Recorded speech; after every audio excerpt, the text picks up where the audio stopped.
So today we're talking about how to find community. And sometimes we're specifically asking for spiritual community or community that's interested in the things we're interested in. And the reason we want to talk about it is one, we talk about this a lot in our classes. The question comes up a lot: how do we find community? Especially as we shift and change. You know, a lot of us were raised in a very old paradigm where fighting is normal, sarcasm is normal, you are together because of obligation and expectation. And then as we learn and grow and as we dive into spiritual ideas, and not necessarily spirituality, but spiritual ideas, even seeing the world differently. Like I remember the first book I think that really blew my mind on this topic that was specifically about this was Your Erroneous Zones by Wayne Dyer back in the 80s. You wouldn't have necessarily called it a spiritual book, but it was a book that started saying, no, there's more to being human than these programs we're running, than these games we're playing, than these dramas we're playing out. There's more.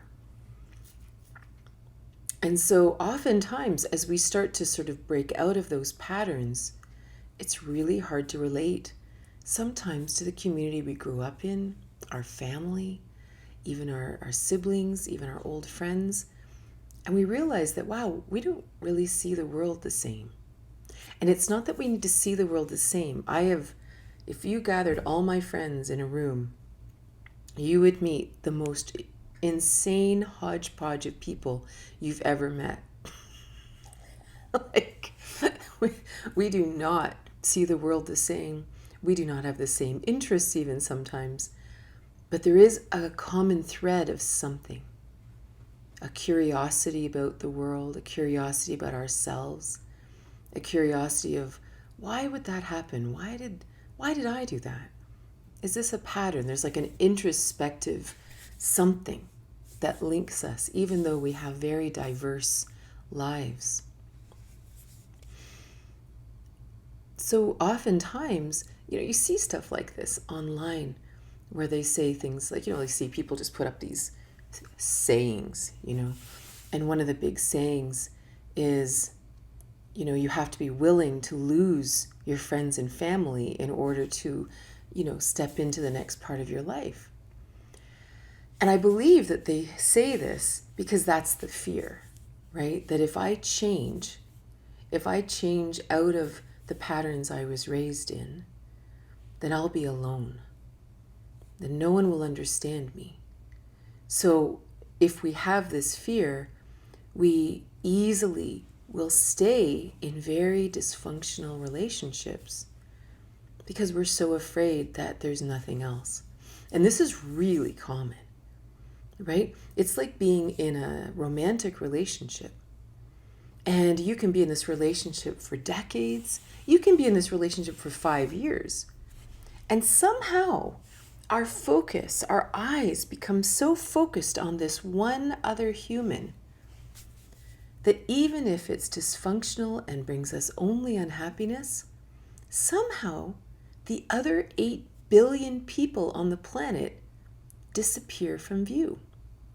And this person is the only person that would ever love me. It's a very curious thing about the human mind. I don't know why that happens. I don't have anything interesting to say about that. All I know is that it does. And we become so laser focused on this human. And again, maybe we're meant to be laser focused so that we make changes and we dig deep and we sort things out. I don't know. Maybe that's why. But as long as we are doing the sorting and we are making the changes and we are staying in the arena to, battle it out. I don't mean like forcefully. I just mean go deep into whatever it is. But we have the same experience often with our peer group, whether it's friends or family or colleagues. We really think that if we stop relating with these people, that there's no one else in the whole universe, right? That there's not this other 8 billion people. 8 billion people involves a lot of people. So it's an interesting thing that we have this fear of losing these people because we become authentically ourselves, right? And this is really different than, we lose them because now we're lecturing them on the life of being a spiritual person. Like, we don't want to do that. Like, I remember when I first started studying Kundalini Yoga, I began studying it in my living room. I just did DVDs that I got from Amazon. I was blown away by this yoga. So I thought, you know what? I need to go and study with real people because I lived in a very remote area. I had relatives that used to make fun of me that I didn't just live in a small town. I lived outside of a small town. Like, I was remote. And so obviously there was no yoga, let alone Kundalini yoga. And so I went down into the States to study and do my teacher training because that was the only way to actually, study it. And I remember about the second or third month that I had traveled down for the training, and we're all sitting in a circle, and someone turns to me and I don't know what I can't even remember anymore. Someone either turned to me and asked me personally, or it was asked in the group. But the question was, does your family support your training? And I remember thinking, what are you talking about? Like, I don't understand your question. Why wouldn't they support my studying yoga? And why do I need their support in studying yoga? Like, I didn't understand any part of this question. And so I just sort of looked at them and said, well, of course they do. I don't need their support, but they're not arguing with me. Like, I had no idea how to answer this question. Then, as the months went on in the training, I started to understand what they meant. Because these guys were learning all about, and because you don't just learn about yoga, you learn about philosophy and even the psychology of being human and how we interact with people and all these kind of things. And these people would study for the weekend and then go home and lecture everybody about, oh, you shouldn't be eating this and you shouldn't be acting like this and you should be meditating 10 minutes a day and you should be doing Kriya and you should be doing this and what's wrong with you? And it was almost like, and I had a lot of issues with the way I was trained in Kundalini Yoga, which is why I have my own teacher training, because I love the technology of the yoga, but there was this weird, oppressive something that said, if you don't practice 2.5 hours every morning, you're not even a real spiritual person. Like, there was a lot of weird guilt in the training that it actually made me rebel big time inside the training. And then I had to go home and my poor family and friends had to hear me just bitch about what they were teaching. And anyway, it was a long 10 months for my family and friends, I'll tell you that. But I felt so called to it. And I knew this was meant to be part of my life. I stuck it out. But so it's really important that if we are alienating the people around us because they're not supporting us in our new ventures, we have to really look at our new ventures. Like, to me, if we are studying spirituality and it's alienating us from the people in our lives, there might be some ego wrapped up in that. Because spirituality is meant to bring us to the oneness, right? The oneness of all things. And that includes everybody. That includes angry people. It includes cruel people. It includes codependent people. It includes everybody, right? It doesn't mean we have to hang out with them. But our love has to encompass all of them. Our understanding has to encompass all of them. We may act differently. We may not play in the expectations and the drama triangles and all that. We don't, but it shouldn't alienate us from them. They may think we're weird, and we may not choose to go to all the gatherings. But you know what I mean? In our hearts, it actually, whatever we're studying should bring us a deeper understanding of their struggles and why they lash out. So that's just a thing I think is really important in the spiritual world. So the first thing is, if we are seeking spiritual community, we have to ask ourselves what spiritual means. Because it's a funny thing, right? Spiritual doesn't mean that they study spirituality. It might. If your interest is diving deep into Buddhist studies, then you should join groups and of Buddhist meditation groups and find Sangha and find people where you can go and gather and study Buddhism, right? If you want to study yoga, then take a teacher training or start attending yoga classes or join a yoga studio, right? If you actually want to study various aspects of a spiritual practice, then there's your answer, right? There's your community. Go and find that community that studies that particular. If you want to study astrology, go and join an astrology group, right? But that doesn't necessarily mean you're going to find spiritual people there.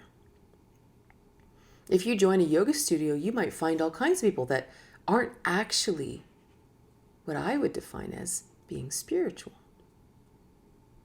right? Spiritual people, and this is just the world according to Katrina. You have to find your own definition of spirituality, because in the land of things we can't define, this is one of them. There's a reason that you're never supposed to name God, right? I am the great I am. If you see the Buddha on the path, kill him. The Tao that can be named, is not the real Tao. All that kind of thing. So this comes with everything we're going to talk about today. This is just how I understand spirituality. And maybe you resonate with it, or maybe you're like, nah, Katrina, you're crazy. Right? But to me, a truly spiritual person is a person who has all of their chakras active and blended and playing together, right? As grounded as they are in the first chakra, doing things, creating things, connected to nature, connected to the village, they are just as connected in the seventh chakra, understanding that perhaps there's a greater purpose. Maybe I can always just close my eyes and ask for guidance no matter what. Maybe they listen within and they trust their hunches, and they trust them so deeply their life becomes very interesting, because they're always following these little hunches inside, and then some new avenue opens up in their life. Maybe their voice, they love expressing themselves, maybe through dance, maybe through song, maybe through interesting conversation. Maybe they're just so loving. Maybe they've never even heard of Hinduism or yoga or Tantra or anything else, but they are such loving people. You just love being around them, right? Maybe their third chakra is super strong, like they know exactly who they are and what they're here to do, and just simply hearing about their journey makes for fantastic coffee. Maybe they have a fully activated second chakra where they just flow with people. Going to a party with these people, you don't have to do anything. You just get to flow along with them because they are just so fun. Or maybe they're really in touch with their emotions, and you can really process and enjoy life that way with them, right? This is what I define as a truly spiritual person. That does not mean they study spirituality or do yoga. It's the same thing as seeking a lover, partner, marital partner, girlfriend, boyfriend, whatever you want to call them, a romantic partner. So often people say to me, oh, I just wish I could find someone who was interested in spirituality to be with. And for me, every so often, I might date someone who actually is also interested in spirituality or Tantra and that kind of thing. But very often, the deep relationships aren't with people like that. And sometimes I'm more than spiritual enough in that way for both of us. The other person brings way different things to the table. I don't want to sit and like get all caught up in our heads and talking about things and analyzing things to death and navel gazing together. I need someone that actually wants to go out and do fun things, because sometimes I need to get out of my head, right? So it's very interesting when we think about what complements us, right? What is our complementary opposite? Not someone just like us. So sometimes the very act of wanting to find spiritual community or a spiritual partner or a spiritual friend, we just have to be really clear what we're asking for. You know, for me, I love hanging out with people who love life, don't really care what you do. I don't care what you read about or what you think about. I'm interested in people who think there's more going on in the world than just what's on the surface. But this can be anybody. Anybody at all.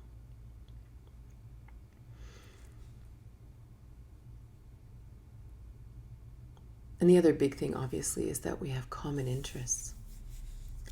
So one of the reasons I wanted to talk about this was, one, it comes up a lot in the conversation here, but somebody asked me recently about how I found the community that I have, because I have huge community. I know almost everyone in this town. I have huge community when it comes to intimate friends, lovers. You know, it's like even lovers, I don't think I ever break up with anybody, you know? Like, it's like, you know, I could call up anybody and say, hey, how's it going? And you just, it's just, I don't really break up with people. That's not a thing. You know, you just shift and change, you know, where you're spending time or whatever, you know? And I started thinking back to my life, like socially kind of thing. And when I was young, when I was very young, I easily had friends. I'm a really actually quite a straight-laced person. Whatever that means. I'm kind of an innocent, and I was when I was a child too. I really loved being a girl guide.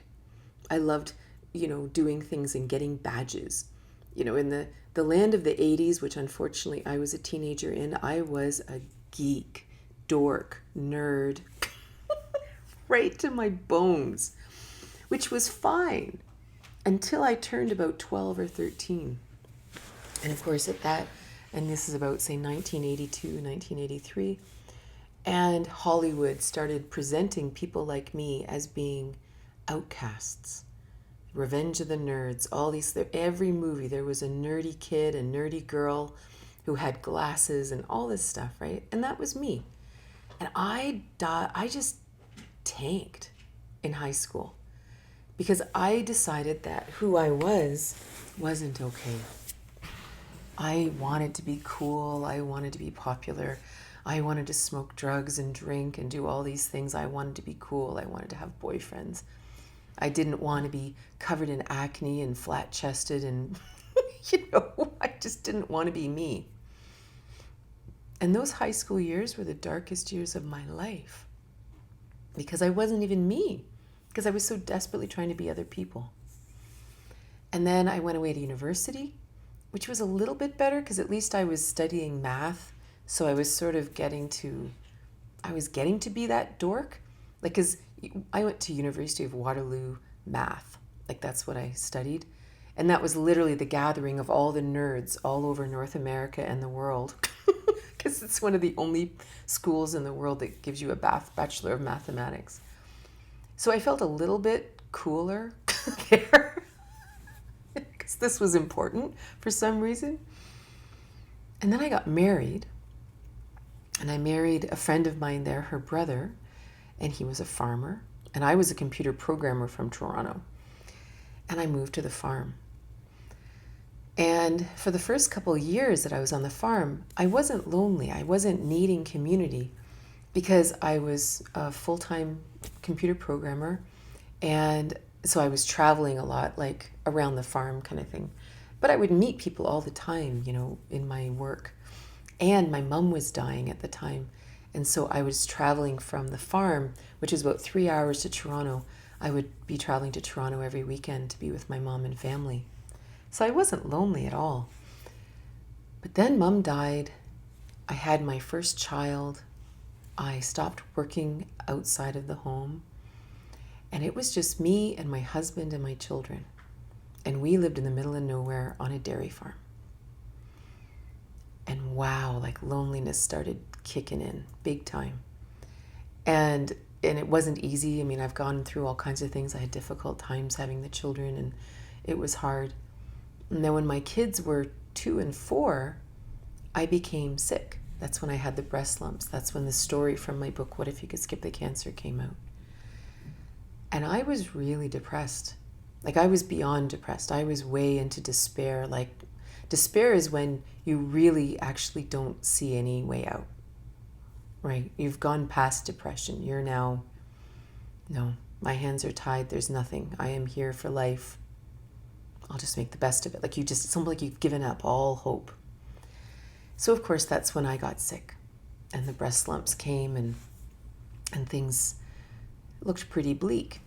And of course, as serendipity would have it, I met a man named Jim who was to help me heal and have a miraculous healing in the end, but really dive into these deep programs, not only that I had accumulated in my lifetime about my own self-worth and all that kind of thing, but stuff that had been coming down my mom's line as well, which is why all the women had died of cancer, breast cancer.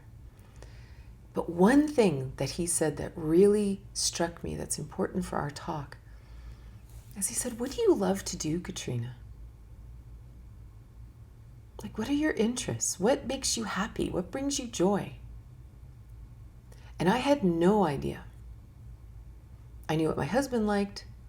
I knew what my children liked. I knew what my in-laws liked. I knew what my family liked. I knew what my dad liked.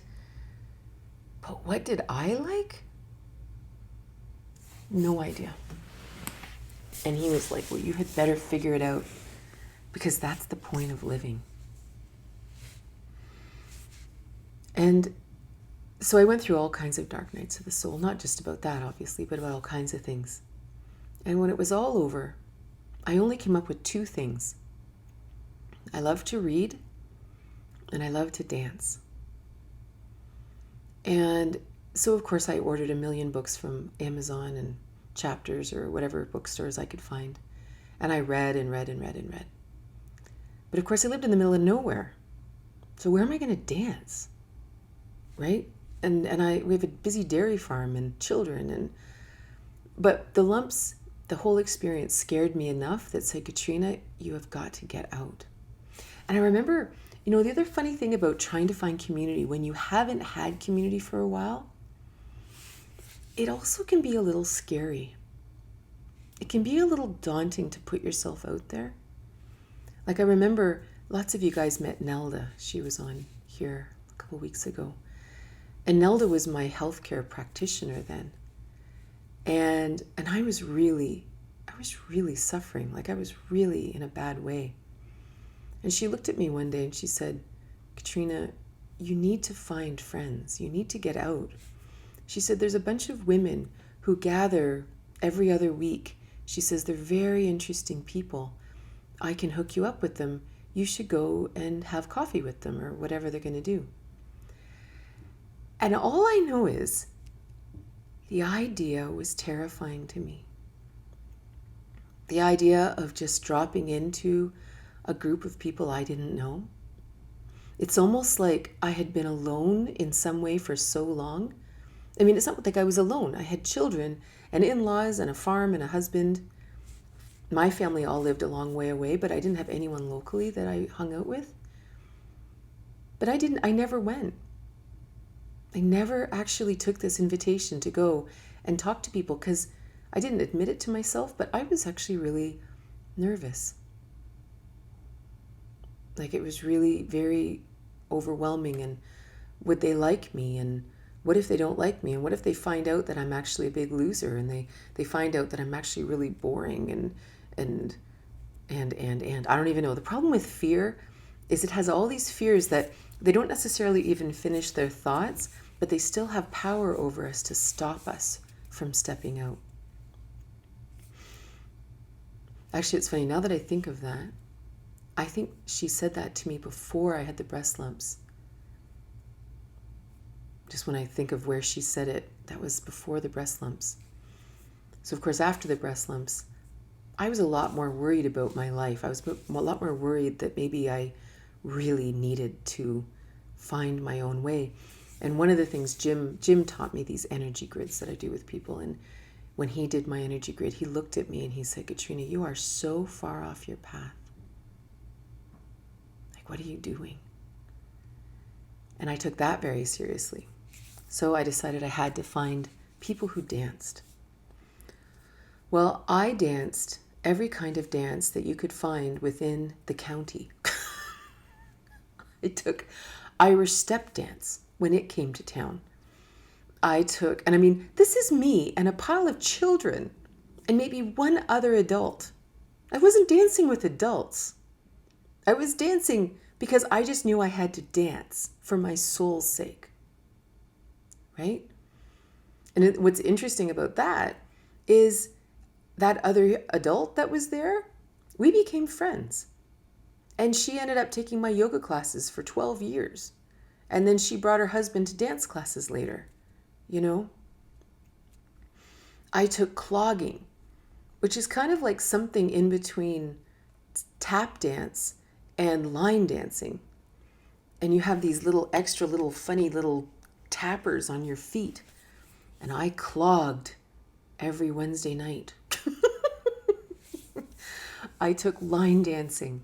I did everything, every kind of dance. I took children's ballet classes. I did anything because I just knew that I had to dance. And the wild thing is at the time, I don't know if I really met many people, but I was out in the world again, right? I was out practicing being me out in the world. I took belly dance. One of my neighbors on the farm, she and I would chit chat sometimes, and a belly dancer came to town and started teaching classes. So she and I went and took belly dancing with her. That was super fun, right? And then I was like, I don't know, I was just desperate. So I thought, I'll join the YMCA and I'll do like aerobics type things. Because in the 80s, when I was a teenager, aerobics were a big thing, right? And I loved doing aerobics, and 20-minute workout and all that for anyone that was into that. So I found myself at the YMCA in town, and I'm taking this sort of exercise class, but we were like boxing and punching, when we're boxing, and they're like, yeah, and they were like so angry. And it was like, I didn't want to be angry. Like, I wanted to have fun. This wasn't fun. And I was really sad because I was with people my age, but we were angry punching to music, and this isn't what I wanted. So I went downstairs and I was talking to the lady at the front desk at the Y, and I said, I don't want angry classes. I probably said it with that sad voice. And she said, there's a new guy coming into town, and he's going to be teaching these classes called Dance for Life, which is like ballroom and Latin line dancing. And I'm like, that's what I want to do. So Taylor, my daughter, was 6 years old then, and she and I would come out and we would do this ballroom line dancing at the YMCA. And then he started teaching ballroom couples classes, so I dragged my husband there. And then eventually, he and I, the teacher and I, opened a dance studio together. And that is when community exploded for me. Because not only was I stepping into a very different role, Because what was really interesting is I was really shy then. I had huge body issues and stuff like that. But my dance partner, my dance business partner, he had issues. And so he all of a sudden would have plantar fasciitis, or he would have a migraine, or some reason he couldn't dance. Like literally, it was so weird. So I had to start teaching the dance classes. So I actually had to come out of the shadows and actually stand and teach in front of full-length mirrors, and I had to teach dance. And then I really started meeting people. I really started making friends. And because he kind of flaked out, I had to start teaching belly dance. I had to start teaching half the dances I had learned over the years all over the place. And suddenly all these weird disconnected things all started sort of landing in this new business. And then that business for me ended because of a much longer story. And I was back at the farm and kind of lost. And then I discovered Kundalini Yoga. And I started doing that. And then I traveled to train. And I started teaching Kundalini Yoga in our town. And then my community exploded again. And then I started teaching meditation in hospitals and shelters and businesses. And every place I went, it's like I would meet one person. I didn't meet 5 people. I met one person, one nurse at the hospital, one person over here that would stay for tea after, and we got chatting and realized, wow, we really like chatting together, right? There is really something about following our interests, right? Sometimes we imagine friends, we kind of imagine friends like money. Well, I want to have more friends. Well, what do you want to do with them? Oh, I don't know. I just want to have friends. I want to have someone I can talk to, right? It's like we want to have friends so we can use them. We want to use this person as a sounding board. We want to use this person so I have someone to watch a movie with. I want to use this person so I have someone to go to Cuba with. It's like they're just money. Friends aren't money. They're people we do things with, right? They're people that we have common interests with. They're people who we enjoy having conversations with, right? But again, this all comes back to us. What do I love to do? Right? If you sat and talked to any of my friends, they are very multifaceted, fascinating people. When we sit down for coffee, whether it's once a month or once a week, and we sit down, hey, what's new? There's so much to talk about, and it's nothing to do with each other. Right? Like this, we have to redefine why we're even alive.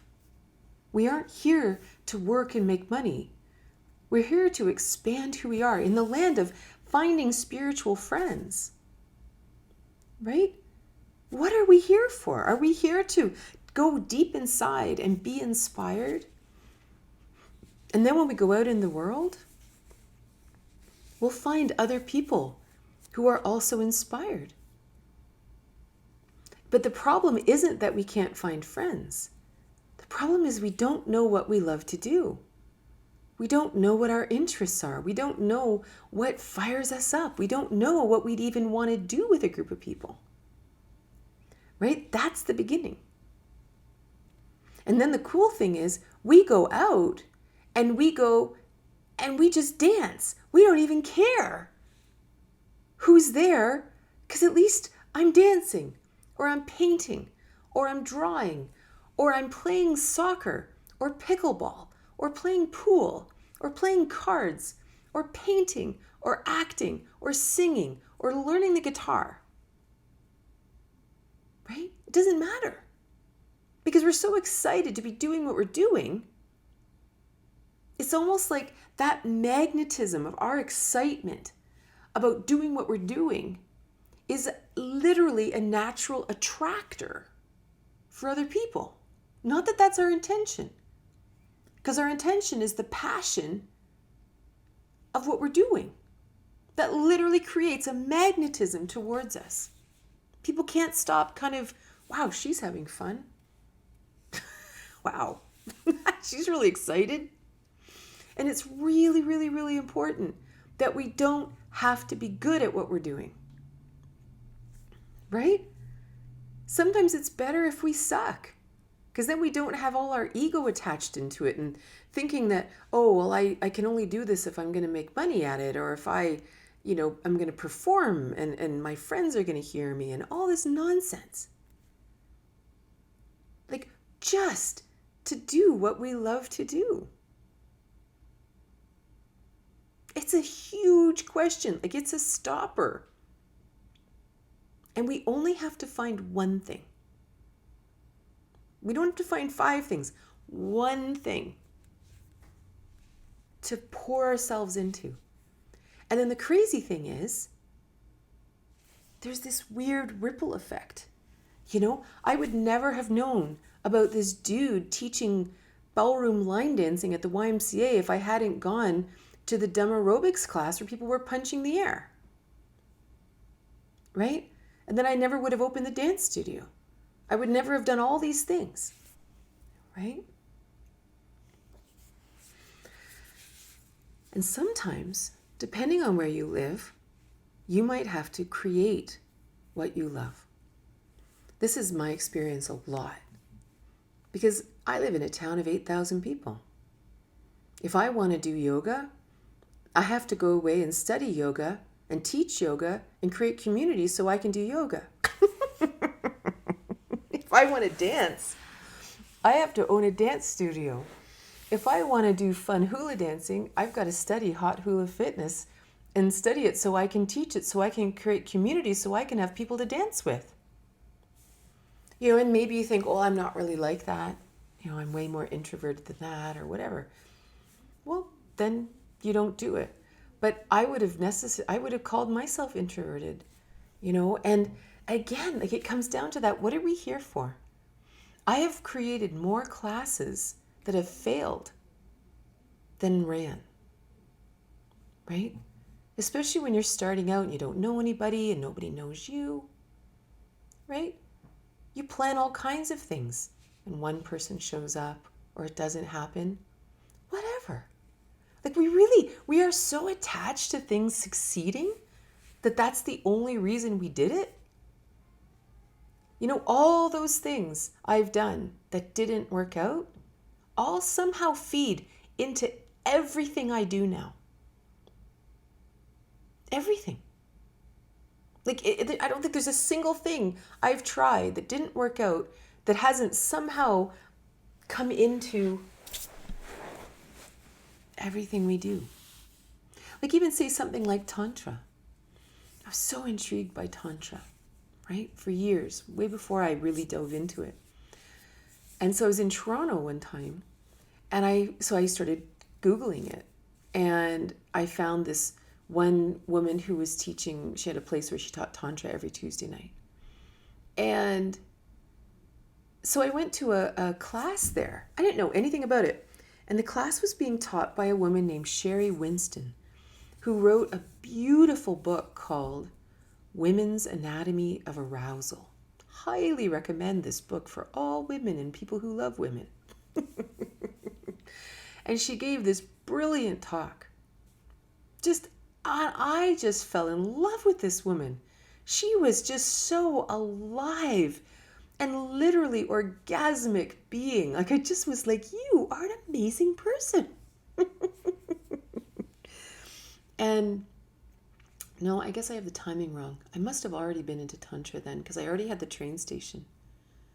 Or maybe I was just trying to find the community again, right, for Tantra.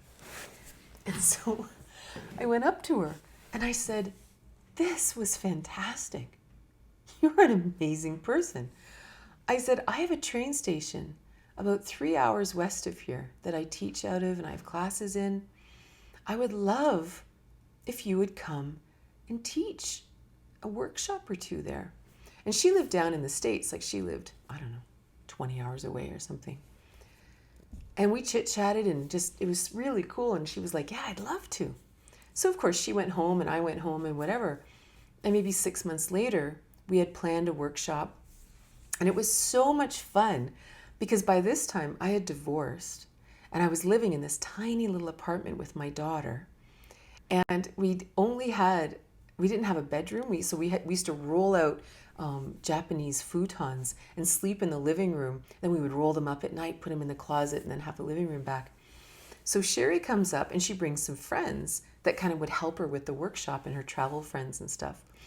And they all stayed with us in this tiny little apartment. And literally, it was the funnest sleepover you could ever imagine. Like, it was absolutely genius. We stayed up all night laughing and giggling and just losing our minds. And we became really good friends. Well, anyway, there was one woman who came to help her, and she was sort of her right-hand man kind of thing, right? Well, years later, so that all ends. I sold my train station, maybe, I don't know, 6 years later. I move to Toronto. And again, I don't know anyone. I have no community, zero. But then I was still friends on Facebook with this woman, this friend of Sherry Winston, who happened to live in Toronto. And so I messaged her and I said, hey, I've moved to Toronto, if you ever want to get together for coffee, I'd love to get together.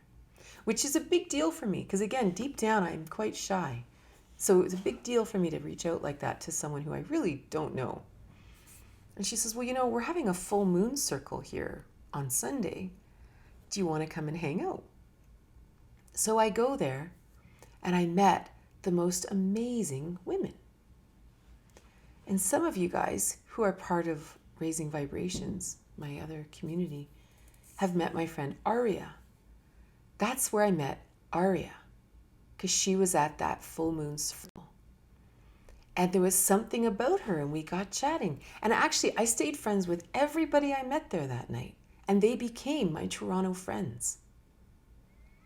So we just don't know where the breadcrumbs lead. But in my experience, when we do that, we meet people. But all that we have to do is just be out in the world, right? We don't even necessarily have to have that intention. So then after I lived in Toronto at that point for 2 years while I wrote Tantric Intimacy. And then I really wanted to move out of the city. So I moved to this little town, Stratford. And again, no community. I didn't know anybody. But I was working online and I was kind of in the midst. I kind of knew I was going to be traveling soon. I had a little gut feeling that I was going to be getting rid of everything and traveling, and this was just sort of a stopover. So I wasn't really interested in making deep roots in Stratford. And my kids were all gone. Like my son was in Thunder Bay, way north. My daughter was in Ireland. And, I don't know. I wasn't calling for roots or anything. So I thought, well, what do I love to do? And at that time, I really loved listening to classical music while I work. That's my favorite. Like while I write and stuff like that, I love having classical music playing in the background. I don't know anything about classical music really, but so I decided to volunteer for the local symphony. And I just wanted to get out. I just wanted to stand at performances and tell people where the bathrooms were. I just needed to, be around the mojo of interested people. Again, it's all about being around interested, curious, artistic, deep people. And I ended up making friends there. You meet people when you volunteer. You meet each other. And were they spiritual people? Not really. But they were interesting. And they had other interests, and they had fascinating things that they did, and some of them were great musicians, and right? It was so interesting.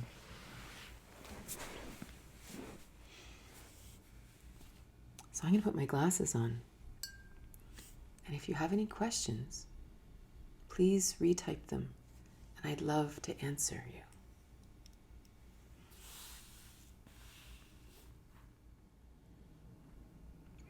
How do I suggest dealing with social anxiety? So you know what's really interesting? When we go out and do things that we love to do, again, when we go inside and we find those things, what's really interesting is we often find people who are similar to us. So example, one of my sisters loves animals. Loves animals. I'm quite sure she likes animals much more than humans. She just loves animals so much. And she kind of has a hard time dealing with small talk and stuff like that. And she's just like, I don't want to bother with, people drive me crazy. So she volunteers at a dog rescue, or an animal rescue, actually. They rescue all kinds of animals north of Toronto called Dog Tales. And they have like YouTube channels and everything. They're actually quite famous. Very interesting place. Well, of course, who does she meet at Dog Tales? Other people who love animals. Maybe more than humans. If you deeply want to paint and you join a painting class and you tend to be quite introverted, you know who else might be there? Other introverted people who love to paint, who you don't need to put on airs for, because they actually just want to paint. There's something so important about really diving deep into what do I love to do. Maybe you love hiking. You know who hikers love to commune with? Nature. Birds. That's who hikers love to commune with. So if they commune with other people, if they go hiking with other people, you don't have to be social, right? It's really interesting to find your tribe through really knowing what you love to do, right? If you love fishing, guess what the other people who love fishing don't want to do? Talk. Or maybe they do. And maybe you want to have a little chit chat. Like, you know what I mean? Like the world has sort of presented being social as having to be extroverted. But that's not true. Extroverted people, and if you're really extroverted, then you'll go out and you'll do fun extroverted things. Right? It's a fascinating thing. And you know what also is really crazy? And I know it's hilarious that I'm just about to apologize for what I'm going to say, talking about finding spiritual community. But the world is a magical place. And if we choose to do something, if we want to dance, if we want to paint, if we want to give cooking classes, if we want to do things like that, and we really think about it, and we start Googling it, and we start looking at it, and we start researching it, it will not be long before it appears. And maybe it appears right in your back door. Or maybe it appears at a distance. Like I've been really wanting to learn West Coast swing. It's one of the dance forms I've never learned, but I'm really, really drawn to it. And I've been saying this for a while. I want to learn West Coast swing. I want to learn West Coast swing. And I watch videos of people doing West Coast swing. And lo and behold, luckily, sometimes the algorithms on the internet really do help us find what we want, right? If you keep saying West Coast swing 500 times a day, guess what's going to appear on your Facebook feed? Local West Coast swing. West Coast swing, like it's all going to show up. Like we can use what's happening in the world around us to our advantage. We can use it for our own magic, right? And so now, in 2 weeks from now, in a town about an hour and a bit away, they're having a West Coast swing night. And apparently, there's a whole community of people there who West Coast swing. So, we're going to go and rent a hotel room and spend the weekend in another town and go dancing. Right? It will appear. We just have to focus on it. You know, it's like they always talk about this power of attraction thing. It's like, it's literally that simple.